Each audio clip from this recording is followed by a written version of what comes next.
Vamos pegar um exemplo com 2 quantificadores. Tá? Na lista tem com 3, com mais. A gente brincou um pouco na segunda-feira com vários quantificadores.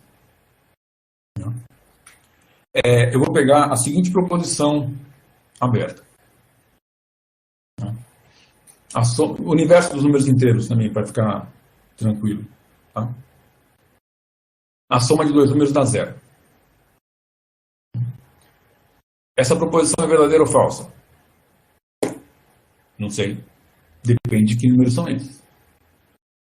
Eu vou pegar emprestado aqui, me deem autorização, dois de vocês, Júlia e André. Eu bati o olho aqui no bate-papo e bati Júlia e André. Tá?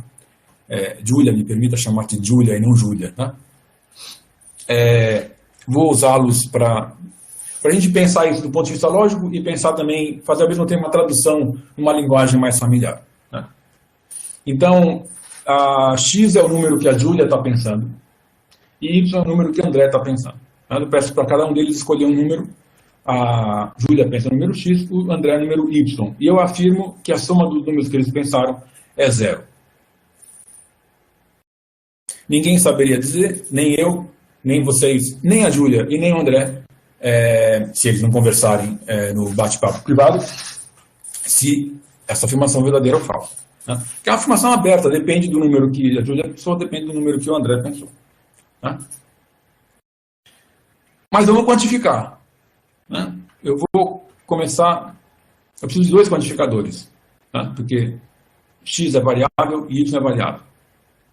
Então, aqui eu estou dizendo o seguinte. Existe um número X, se eu não me engano, eu vou escrever aqui, se eu não esquecer. X é o número da Júlia e Y é o número do André. Né? Então, eu vou acabar confundindo. E aí, né? Então, existe um número X, no universo dos números inteiros, existe um número X que a Júlia pode pensar. Então, a Júlia pode pensar num certo número X. E existe um número que o André pode pensar, Y, tal que a soma desses 2 números seja igual a 0. Então, a Júlia pode escolher um número e o André escolher um número de modo que a soma deles seja 0. Verdadeiro ou falso? Pensem. Não precisa escrever. Eu vou propor qual André? O André aqui não tem sobrenome. Tá? O André aqui, tadinho, nasceu só com nome, sem sobrenome. A propósito, gente, seria bom... Como tem outro André aqui, Carvalho, acho, né? Não sei, aqui interrompeu na coluna. Seria bom que, principalmente aqueles que têm mais que um representante, coloque, quando entrar aqui, o nome completo, tá? Porque aí, quando eu pegar a listinha, aparece o... É ele que é único nesse universo. Deixa aqui só, antes que eu esqueça, estou fazendo uma... Ok, não era isso que eu queria salvar, mas tudo bem. Salvar aqui. Também, papel. Deu. Ok, save. Beleza, voltando. Então, o André é sem sobrenome e a Júlia também sobrenome, mas ela é única neste universo. O André não é. Essa é claramente verdadeira. Né? Eles podem pensar um número cada um, de modo que a soma dê 0. Né? Vamos pensar, essa é uma sentença existencial. Né? Eu vou deixar para comentar melhor depois das 4, né, que eu fizer, para consolidar. Tá? Agora eu vou usar para as 2 grandezas, para as 2 variáveis, o quantificador universal. Aqui eu estou dizendo que para todo x e para todo y, a soma dá 0. Para qualquer par de números inteiros, a soma deles dá 0. Acho que já no contexto da aritmética, isso é evidentemente falso. Tente colocar no contexto humano. Então, qualquer número que a Júlia pensar e qualquer número que a André pensar, a soma do número desses 2 números vai dar 0. É clamorosamente falso isso. Né? Agora vamos misturar. Por exemplo, o x com o quantificador universal e o y com o existencial. Vamos ler primeiro na matemática. Para todo número x, todo número inteiro, existe um certo número inteiro que somado com x dá zero.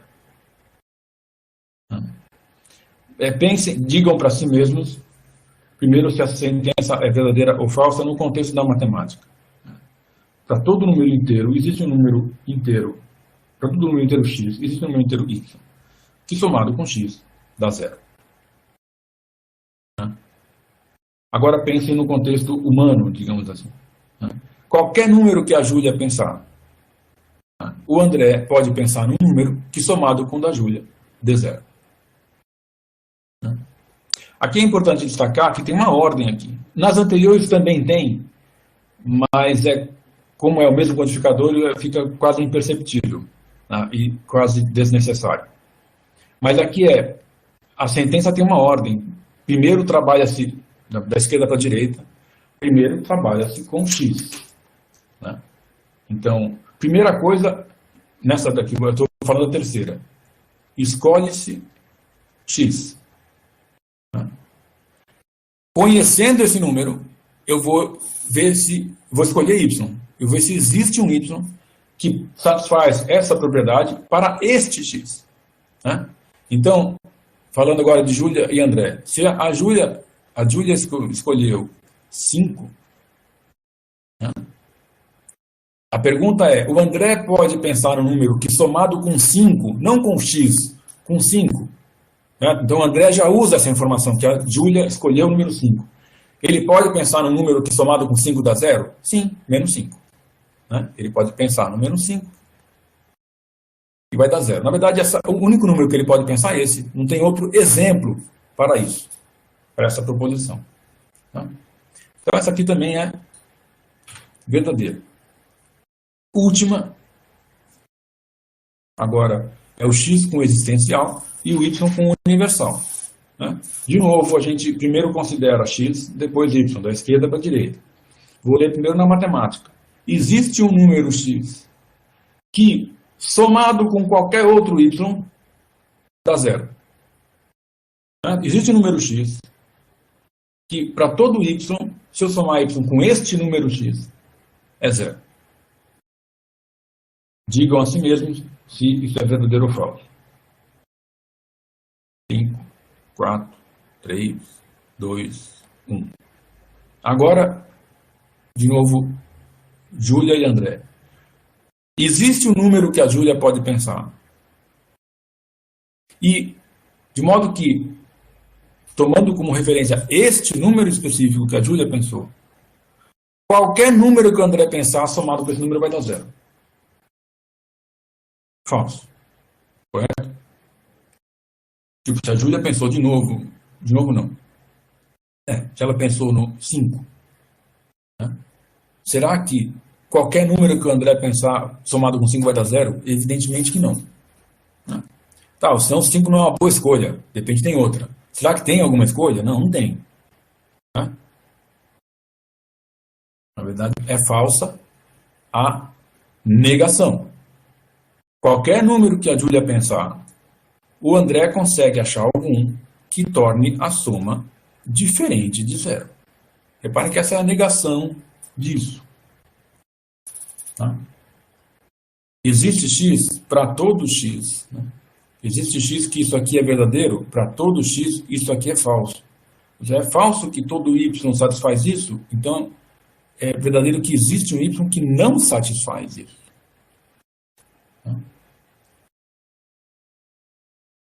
Tirar isso aqui. Então,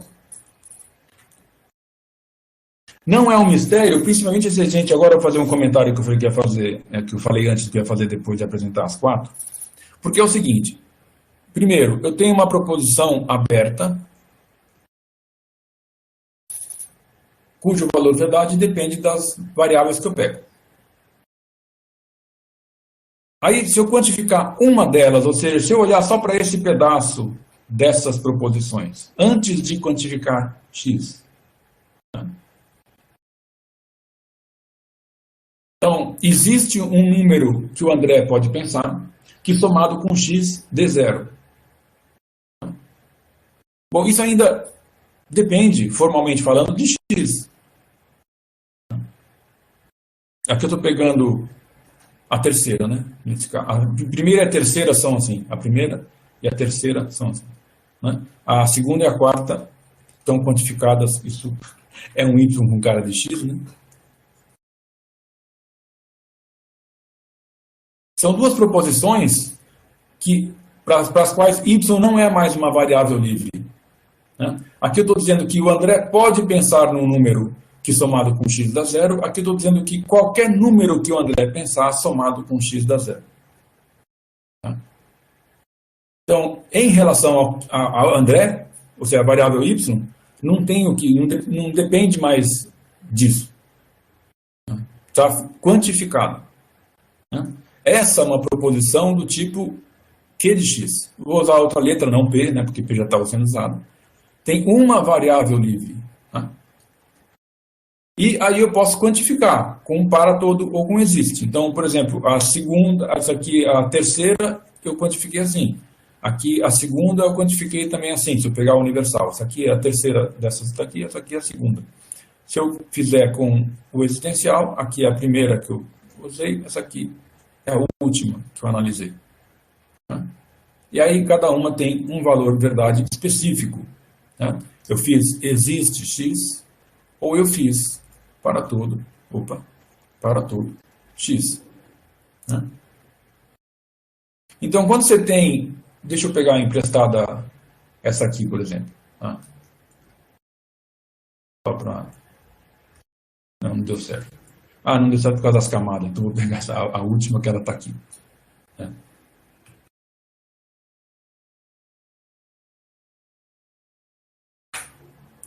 Não, deu alguma... Bom, beleza, eu vou escrever de novo. Quando você vai analisar uma proposição com múltiplos quantificadores, aquela... Bom, escrever mais longe isso aqui, senão fica ilegível.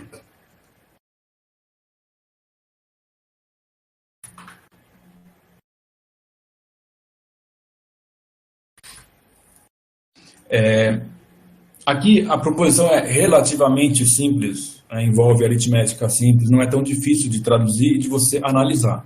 Mas numa mais complexa, com vários quantificadores, ou onde essa expressão aqui é enorme, não é só x mais y igual a zero, tem várias coisas, tal, só de bater o olho já dá dor de cabeça. De novo, aquela leitura qualitativa, né? Você pode olhar tudo isso como uma coisa só.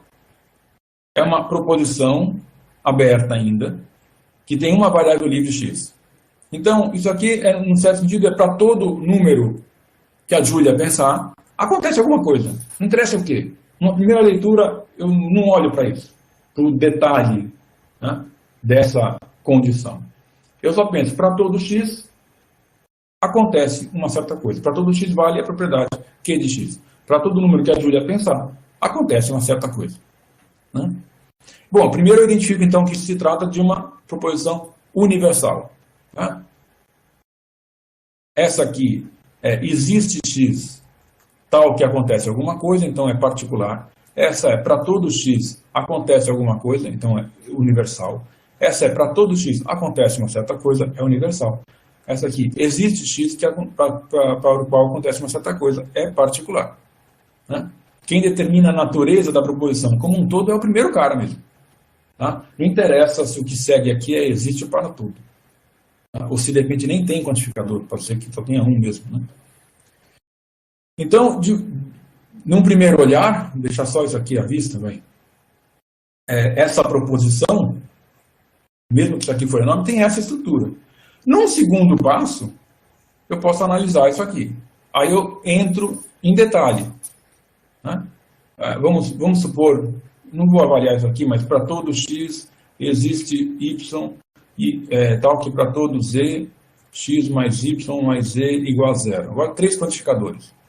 Então, primeiro eu olho isso como para todo x Q de x. Ou seja, eu pego tudo que segue aqui e tiro de foco. Né? Aí eu analisar Q de x. Q de x é isso, existe y tal que, vou chamar de S de y, tá? Para não usar as letras que eu já usei. Né? Existe y tal que alguma coisa, não interessa o que no primeiro momento. E depois eu detalho essa coisa. Essa coisa é para todo z, x mais y, posso até, se for o caso, r de z. Também omito isso. E na última etapa, vou avaliar o que é essa última proposição.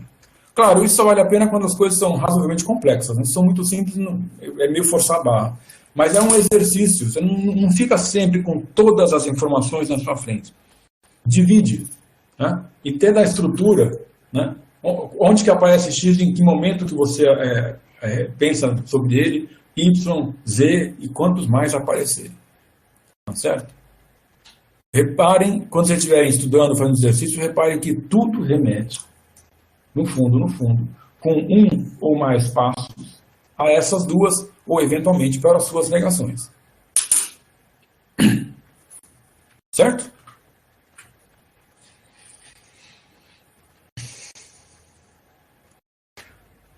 Com calma, de novo, aqui a gente está brincando um pouco com linguagem simbólica. Então, essa brincadeira de traduzir para Júlia pensou, André pensou, nem sempre rola. Certo? E nem é sempre saudável, né, ficar fazendo... A tradução, se possível, pode ser só na matemática. Né? Deixa eu dar um exemplo aqui com essas daqui. Está um pouco poluído já o negócio, mas acho que dá para... Essa proposição aqui, ó, eu diria que é a mais relevante das quatro. A última é falsa, então evidentemente ela não é relevante porque ela é falsa. A segunda é falsa também, por isso ela não é relevante. A terceira é verdadeira, mas é um tantinho boba, né? Existem dois números que somados dá zero, não é informação alguma. Essa terceira é uma propriedade conhecida. Existe um elemento neutro da soma. Né? Essa aqui está dizendo que todo número inteiro, existe, para cada número existe o seu oposto. Né? Então, o que é essa propriedade? Todo número inteiro tem o seu oposto. Né? Para todo número inteiro x, existe um número que somado com x dá zero, ou seja, existe o oposto de x. Y é menos x, né? É o oposto de x. Então, essa proposição tem uma interpretação matemática, né? Existência de elemento oposto, né? O oposto de um número. Né? É isso que está dizendo. Então, em geral, as proposições da vida real que a gente vai lidar, elas têm um significado, elas têm interpretação. Tá?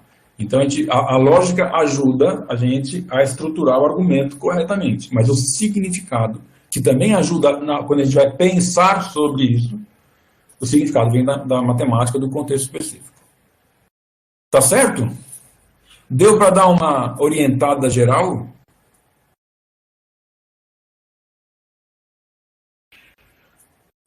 Se, do ponto de vista, a pergunta do Rodrigo, existe mais de uma forma de negar uma afirmação com múltiplos quantificadores? Do ponto de vista da lógica, não. Você, na linguagem em geral, você tem diferentes maneiras de dizer a mesma coisa. Tá?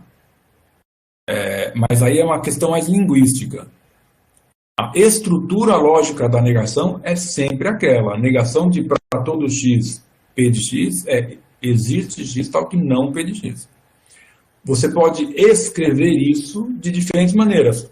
Remetendo ao que a Isabela perguntou lá no começo, você pode dizer não existe. Né?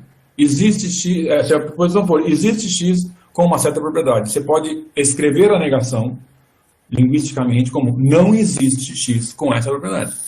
Essa é uma formulação correta, mas a formulação lógica dela é a mesma. Percebe a diferença? O significado lógico dela é estritamente, quer dizer que para todo x do universo aquela propriedade é falsa. Tá? Mas a gente pode dizer, ou expressar, escrever de diferentes maneiras. Responde a sua pergunta? Ou você tem algum exemplo de um codificador que você teria diferentes maneiras de... Não, né? Aí a diferença pode parecer sutil, mas a lógica tem uma sua estrutura bem clara. Né? Então, a negação de cada quantificador é aquela que eu coloquei aqui. Né? A maneira linguística de expressar isso, na linguagem comum, mesmo na linguagem matemática, pode ser variada. Às vezes a gente tem várias maneiras de fazer essas considerações. Né? Aliás, levem em consideração também uma coisa que a gente faz muito na linguagem comum, mas também na matemática. Às vezes a gente omite informações porque a gente assume implicitamente certas coisas. Senão, se a gente fosse falar tudo o que precisa ser dito para compreender uma coisa, a gente ia passar horas falando tudo. Muita coisa a gente subentende, tem muita coisa subentendida, mas subentendido está lá. Né? Subentendido está lá. Quando eu comecei dando os exemplos, falo aqui, esse aqui, por exemplo, A, B par, está subentendido que A e B são números inteiros. Se fossem números reais, por exemplo, nem tem conceito de número real par. Então, está subentendido, mas está aí, que A e B são números inteiros. Isso é muito comum na linguagem normal e também na matemática, senão, né, fica muito poluído, né, você está escrevendo o que você está falando. Tá? Então, cuidado, por isso que eu falo, a linguagem é uma coisa, né, a lógica é outra, os conceitos são outros e tudo mais. Alguma pergunta, alguma dúvida, alguma reclamação, alguma sugestão?